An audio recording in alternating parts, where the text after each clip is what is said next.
What happens when one of Hollywood's most beloved icons walks into what should be a friendly interview, only to find himself blindsided by questions that cross every professional line? Ralph Macchio, the man who taught us about honor, respect, and standing up for what's right through his iconic role in The Karate Kid, found himself in a situation that would test every ounce of that philosophy. This wasn't just another celebrity chat on The View. This was something else entirely. Something that would leave audiences stunned and social media exploding with reactions. Before we get into what went down, make sure you hit that subscribe button and drop a comment below telling us what you think about celebrity interviews crossing the line. Ralph Macchio walked onto the View set with the same humble energy he's carried throughout his decades-long career. The audience greeted him with enthusiastic applause, clearly excited to hear from the man who brought Daniel LaRusso to life. He settled into his seat, exchanging pleasantries with the panel, seemingly ready for a standard promotional interview about the latest season of Cobra Kai. The atmosphere felt light, comfortable even, but that comfort wouldn't last long. Whoopi Goldberg opened the conversation warmly, asking Ralph about his experience returning to the role that made him famous. He responded with genuine appreciation, talking about how grateful he felt to introduce the Karate Kid universe to a new generation while honoring the legacy of the original films. The panel nodded along, smiling. Everything seemed perfectly normal, standard morning television fare. But then the tone shifted. Joy Behar leaned forward with a question that immediately changed the energy in the room. "So, Ralph," she began, her voice carrying an edge that hadn't been there moments before, "there's been a lot of conversation online about your character and whether Daniel was actually the real bully in the original Karate Kid. Some people are saying Johnny Lawrence was just defending himself and his friends. What do you say to that?" Ralph smiled, clearly familiar with this internet theory that had gained traction over the years. He handled it diplomatically at first. "Well, you know," he said with a slight chuckle, "I think that's a really interesting interpretation that some fans have come up with. The beauty of Cobra Kai is that we actually explore that complexity. We show that nobody is purely good or purely bad. Everyone has their perspective, their reasons for doing what they do. Johnny's story in the series gives him depth and redemption, which I think is beautiful storytelling." But Joy wasn't satisfied with that answer. She pressed harder. "Sure, but looking back at the original movie, your character did pursue a girl who was Johnny's ex-girlfriend. You interfered in their relationship, and then you used karate against him at the beach when maybe you could have just walked away. Doesn't that make Daniel kind of the aggressor?" The audience murmured. This wasn't a playful debate anymore. This was starting to feel like an accusation. Ralph's smile tightened slightly, but he maintained his composure. "I think if you watch the film," he responded carefully, "you'll see that Daniel was the new kid who was being targeted and harassed from day one. He didn't pursue Ali to get back at anyone. They developed genuine feelings for each other, and at the beach, he was being attacked by multiple people. He defended himself. That's what the story is about. Learning to stand up for yourself when you're being victimized." Sunny Hostin jumped in next, her tone skeptical. "But isn't there something problematic about the white savior narrative in those films? Mr. Miyagi, an Asian man, exists basically to serve your character's journey. He's there to teach you, to guide you, to make you the hero. Don't you think that's worth examining critically?" Ralph's expression shifted. The question had moved from playful trolling to something more serious, more accusatory. He took a breath before responding. "With respect," he said. His voice measured. "I don't see it that way at all. Mr. Miyagi wasn't a sidekick or a servant.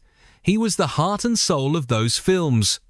Pat Morita's performance was nominated for an Academy Award because everyone recognized the depth, wisdom, and humanity he brought to that character. The story was as much about their relationship, their mutual respect and love for each other, as it was about any tournament or rivalry. Miyagi taught Daniel, yes, but Daniel also brought joy and purpose back into Miyagi's life. It was a beautiful, equal friendship between two people from different generations and backgrounds. Sunny didn't back down. But you were the star, You were the one who got the glory, the girl, the trophy. Miyagi just goes back to being the maintenance man. How is that equal? Now Ralph's jaw tightened visibly. He was no longer smiling. The maintenance man, he said, a hint of steel entering his voice, was a decorated war hero who lost his wife and child, who carried unimaginable pain, and who chose to channel that into helping a kid who needed guidance. That's not a lesser role, that's a profound role, and the film honored that. We honored that. Pat Morita honored that with every scene he was in. The panel exchanged glances. The interview was going off the rails, but instead of pulling back, they pushed forward. Ana Navarro spoke up next, shifting to a different angle entirely. Ralph, you've made a career out of one role essentially. Karate Kid defined you, and now Cobra Kai is just an extension of that. Don't you ever feel like you're stuck in the past, unable to move forward, like you're clinging to nostalgia because you couldn't make it any other way? The audience gasped audibly. This was no longer an interview. This was an attack. Ralph Macchio sat perfectly still for a moment, processing what had just been said to him on national television. The accusation hung in the air like smoke, thick and suffocating. The audience had gone quiet, sensing that something had crossed a line. His eyes moved from Anna to the other hosts, and when he finally spoke, his voice was calm but carried an unmistakable edge. Stuck in the past, he repeated slowly, as if tasting the words, unable to move forward. That's an interesting way to describe a career that has spanned over 4 decades across film, television, and stage. I've worked consistently since I was a teenager. I've done dramatic roles, comedic roles, Broadway productions, but yes, I'm most known for playing Daniel LaRusso. And you know what? I'm proud of that. Do you know why? Because that character meant something to people. He still means something to people. Kids who were bullied saw themselves in him. People who felt like outsiders found hope in his story.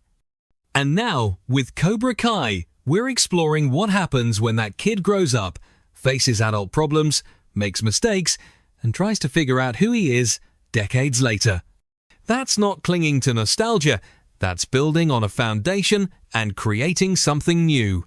Anna wasn't backing down. But let's be honest, Ralph, without Cobra Kai, what would you be doing right now? When was the last time you had a relevant role before Netflix brought you back?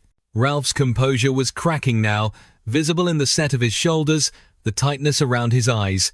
He leaned forward slightly. I was working, Anna, consistently. Maybe not on projects that were in your living room every week, but I was working.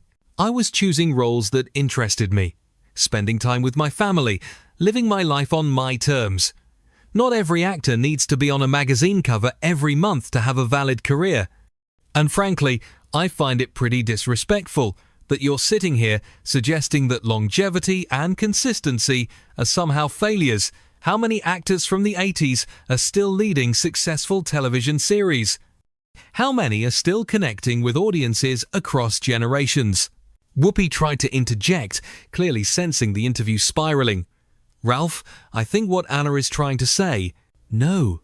Ralph cut her off, his voice rising slightly. Let me finish. You invited me here, so let me speak. I came on this show thinking we'd have a conversation about the work, about the show, about the craft of storytelling.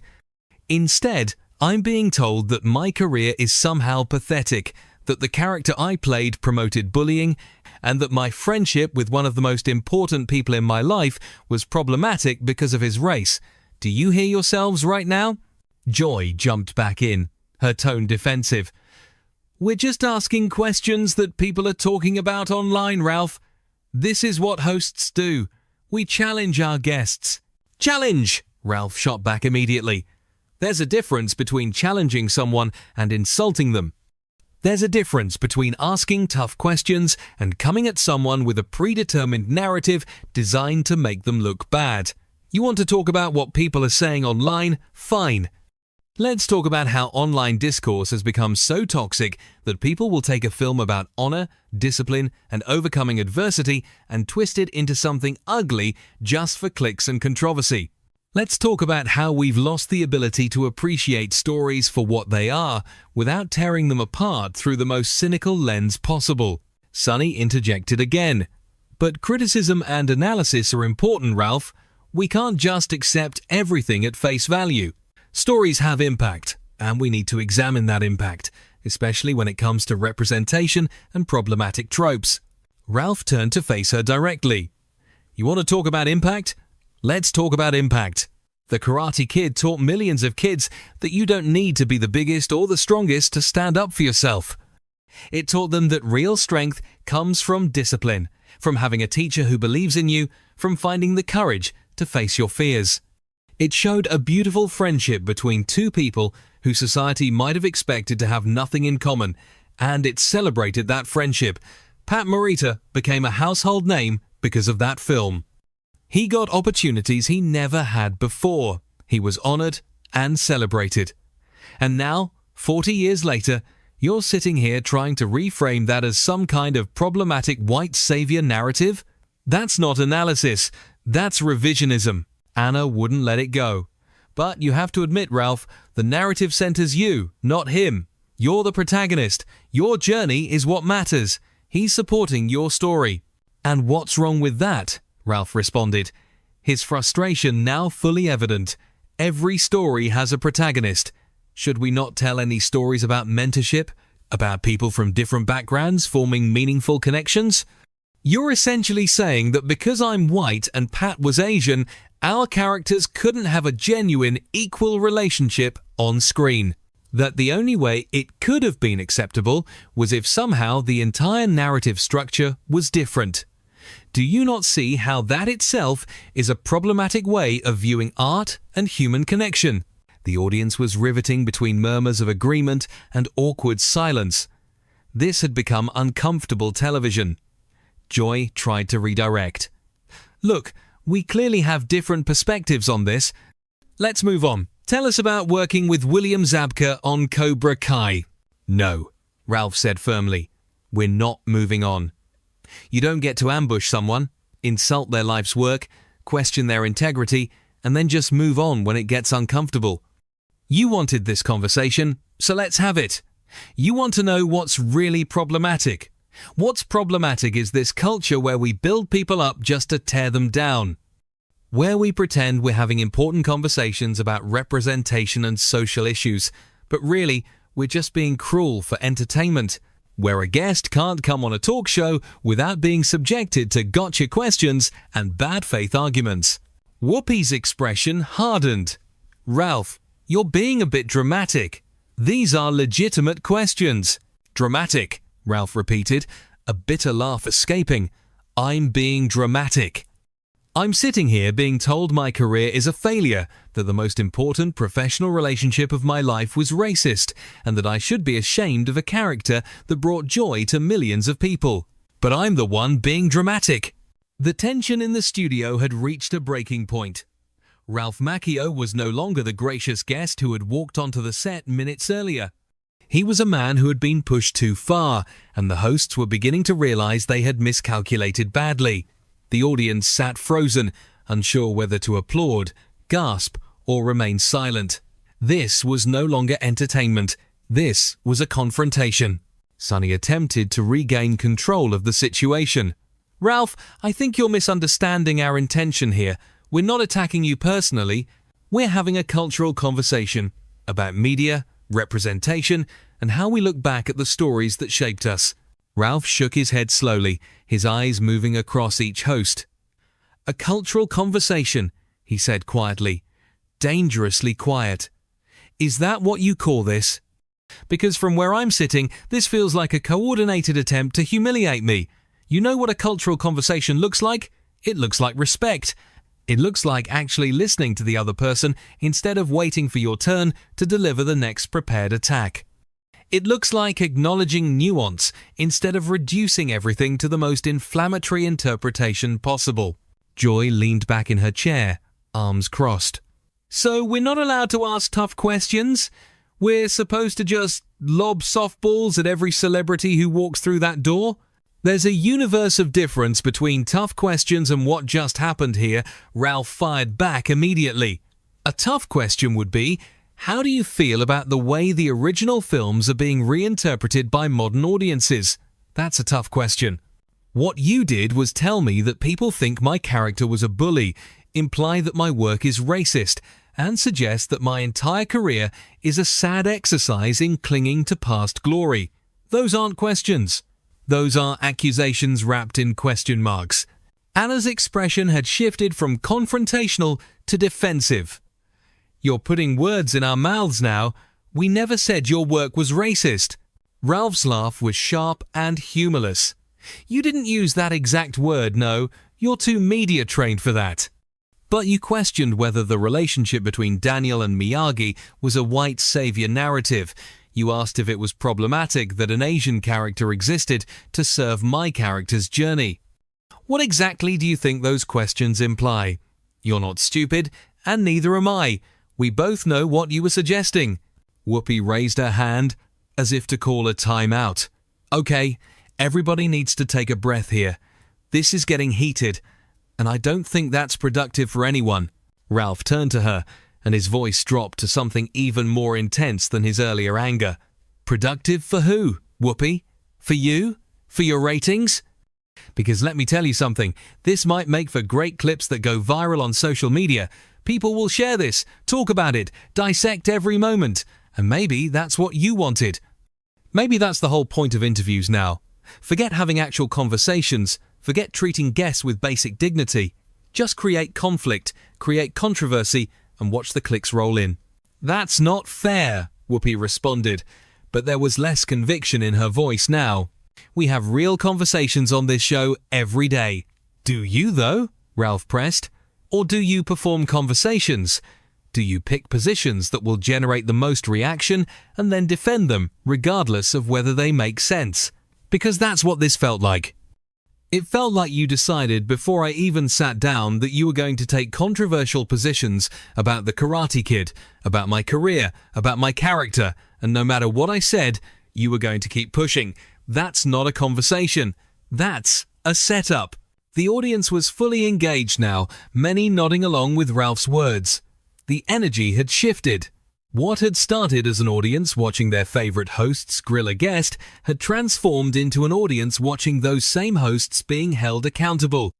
Joy sensed this shift and tried a different approach, her voice softening slightly. Look, Ralph, maybe we came at this wrong. Maybe our tone was off. But you have to understand, we deal with serious topics on this show every single day. We talk about politics, social justice, human rights. And sometimes, when we're in that mode, maybe we bring that same energy to other conversations that don't warrant it. Ralph considered this for a moment before responding. I appreciate that acknowledgement, Joy. I really do. But here's the thing. The Karate Kid is not a political issue. Cobra Kai is not a human rights violation. These are stories, art, entertainment that, yes, has meaning and themes, but they're not policy decisions or injustices that need to be corrected. And when you treat them with the same aggressive energy you'd use to question a corrupt politician, you're doing a disservice to both the art and to the actual serious issues you cover. Sonny jumped in. But art doesn't exist in a vacuum, Ralph. Stories shape how we see the world, how we see each other. They reinforce stereotypes or challenge them. They matter.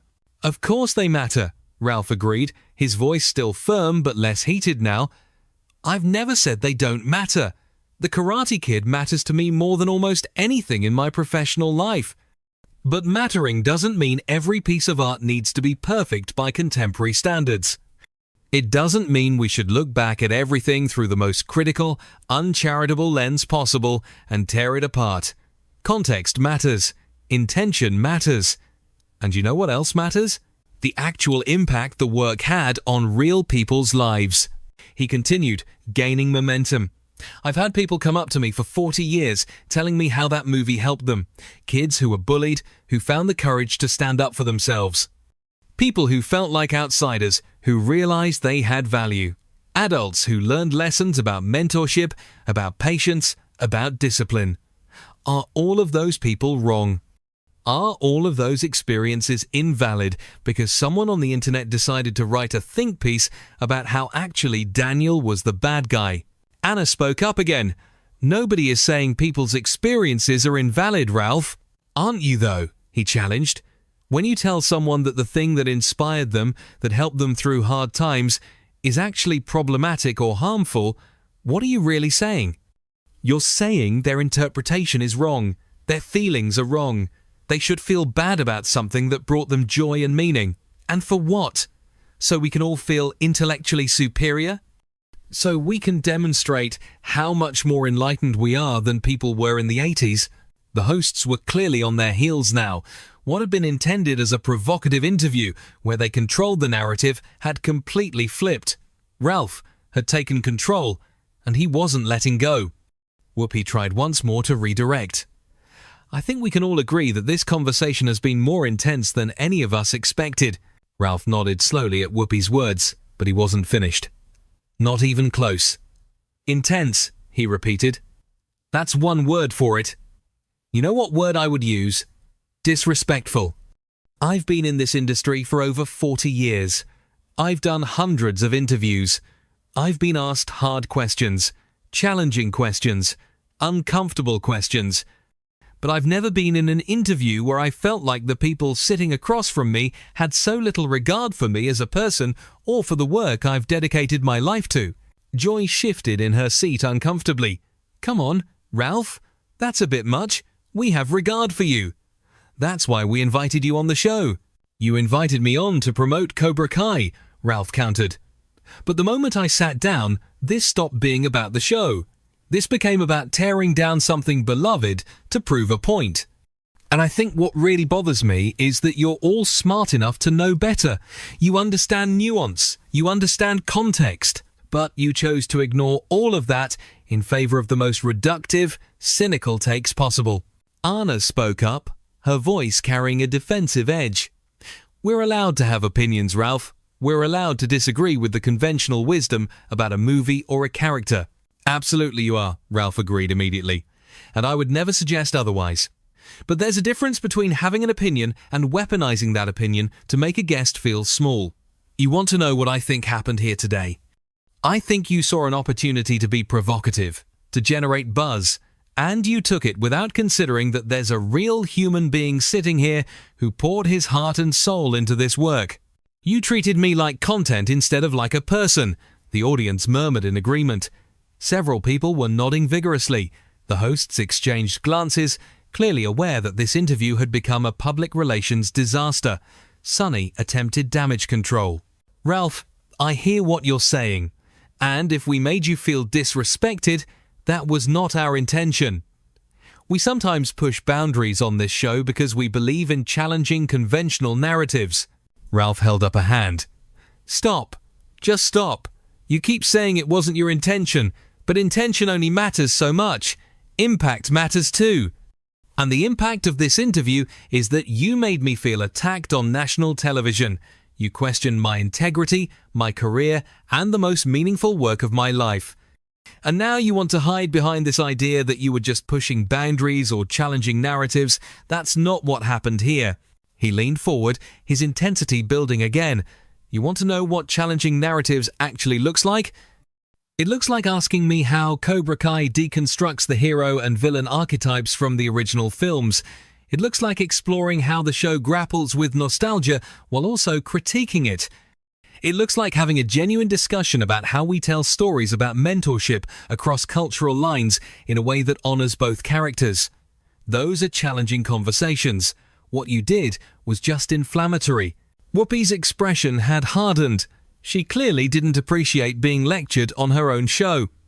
Ralph, I think you need to consider that maybe you're being a little too sensitive here. We ask tough questions of everyone who sits in that chair. Sensitive, Ralph repeated, and there was something dangerous in his tone now. You know what? Let's talk about sensitivity. Let's talk about how every single one of you has had moments on this show where you've gotten emotional about issues that matter to you, where you've defended things you care about passionately, where you've pushed back against criticism. And that's seen as strength, as conviction, as standing up for what you believe in.